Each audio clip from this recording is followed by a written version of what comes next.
सबसे पहले मेरी बात सुने, मेरी बात मैं एक दोहे के माध्यम से शुरू करना चाहूंगा कि लोहे के पेड़ हरे होंगे तू गीत प्रेम के गाता चल, लोहे के पेड़ हरे होंगे तू गीत प्रेम के गाता चल, नम होगी यह मिट्टी जरूर आंसू कण बरसाता चल, नम होगी यह मिट्टी जरूर आंसू के कण बरसाता चल।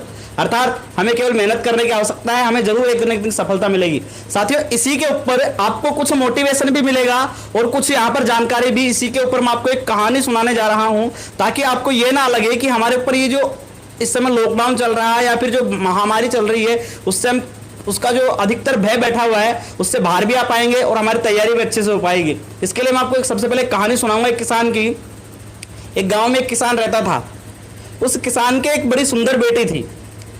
वह एक बार क्या हुआ, उस गांव में एक शहरी युवक आया और किसान की बेटी पर मोहित हो गया और उसने किसान से कहा कि मैं आपकी बेटी से विवाह करना चाहता हूं। अब युवक जो था वो देखने में तो लगता था कि काफी अच्छे घराने से, लेकिन किसान को यह बात नहीं जमी। किसान यह चाहता था कि मेरी बेटी के लिए जो वर हो, जो दूल्हा बने, वो ऐसा हो कि सुंदर तो हो, उसके साथ साथ काबिल भी हो, ताकि मेरी जो बेटी है उसको खुश रख सके। उसने कहा मैं मेरी बेटी की शादी आपके साथ अवश्य करूंगा, लेकिन उससे पहले मैं आपकी एक परीक्षा लूंगा। अब किसान ने कहा कि क्या परीक्षा लेगा किसान, कि मेरे पास 3 बैल है, मैं उन तीनों बैलों को एक एक करके छोड़ूंगा। अगर तुमने उसमें से एक भी बैल की पूंछ पकड़ ली तो मैं मेरी बेटी का विवाह आपके साथ कर दूंगा। ऐसा किसान ने उस युवक से कहा। युवक ने सोचा तो बहुत अच्छी बात है, बहुत जल्दी शादी हो जाएगी, चलो इनकी शर्त मान लेते हैं। उन्होंने शर्त मान ली।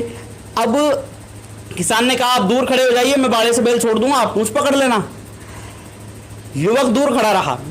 किसान ने अपना पहला बैल छोड़ा। पहला बैल थोड़ा मोटा ताजा था। युवक ने ऐसा बैल कहीं नहीं देखा था। उसने सोचा अभी तो 3 बैल है, इस बैल को निकल जाने से हो सकता है अगला इससे हल्का आ जाए, हम उसकी पूंछ पकड़ लेंगे, इससे क्यों अपनी जान आफत में डाले।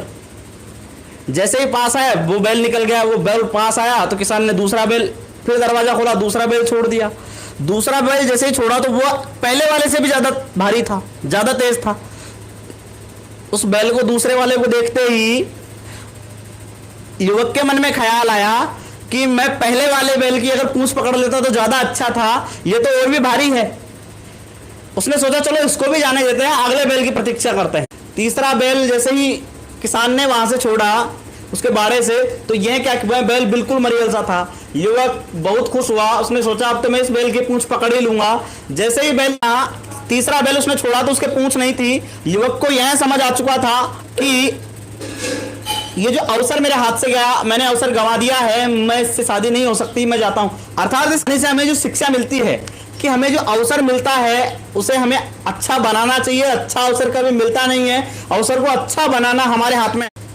अवसर को अच्छा हम हमारी मेहनत के साथ बना सकते हैं। जितनी हम मेहनत करेंगे वह अवसर हमारे लिए उतना अच्छा बन जाएगा। आप सभी साथी लॉकडाउन से परेशान ना हो, कोरोना वैश्विक महामारी का भय अपने मन में ना बैठाएं। जितनी जानकारी आपको चाहिए उतनी जानकारी शायद आपके पास है, इससे डरे नहीं, केवल इसका बचाव करते रहें, बस यही इसका उपाय है। साथियों, मैं आपको बता रहा था कि अवसर जो हमें मिलता है, ये जो कोरोना के कारण, वैश्विक महामारी कोरोना के कारण घर पर रहकर ज्यादा से ज्यादा सेल्फ स्टडी करने का जो हमें मौका मिला है, इसे हम अपने हाथ से ज्यादा ना जाने दें।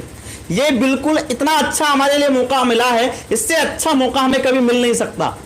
और आपको मैं बता दूं कि इस बार कई साथी सफल होंगे, कई ऐसे साथी सफल होंगे जिनकी उम्मीद नहीं होगी, और कई ऐसे साथी असफल भी होंगे जो अपने आप में ज्यादा आत्मविश्वास करके बैठे हैं।